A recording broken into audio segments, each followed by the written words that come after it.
Hi friends, welcome to Kutty Jofina Computer Knowledge. இந்த வீடியோவில் நம்ம என்ன பார்க்க போறோம்னா மைக்ரோசாஃப்ட் வேர்டில் டேட் அண்ட் டைம் ஷார்ட்கட் கீழே எப்படி நம்ம கிரியேட் பண்ணலாம் அப்படின்றத பார்க்கலாம். இதுக்கு first Microsoft word software open பண்ணியிருக்கேன். இப்போ ஃபர்ஸ்ட் டேட் நம்ம இன்சர்ட் பண்ண போகிறோம். இதுக்கு கீபோர்டில் ஆல்ட் ஷிஃப்ட் டி இந்த 3 பட்டன்ஸையும் கிளிக் பண்ணிக்கோங்க.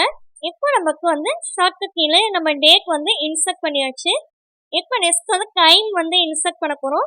அதுக்கான ஷார்ட்கட் கீ என்னன்னு பார்த்தீங்கன்னா ஆல்ட் ஷிஃப்ட் டி இந்த 3 பட்டன்ஸையும் கிளிக் பண்ணிக்கோங்க. இப்போ நமக்கு டைமும் இன்சர்ட் ஆயிடுச்சு. நெக்ஸ்ட் வீடியோவில் டேட் அண்ட் டைம் இன்சர்ட் பண்ணுறதுக்கு செகண்ட் மெத்தடை நம்ம பார்க்கலாம். ஓகே ஃப்ரெண்ட்ஸ், இந்த வீடியோ பிடிச்சிருந்துச்சுன்னா லைக் பண்ணிக்கோங்க, உங்கள் ஃப்ரெண்ட்ஸ்க்கு ஷேர் பண்ணிக்கோங்க, சப்ஸ்கிரைப் பண்ணிக்கோங்க.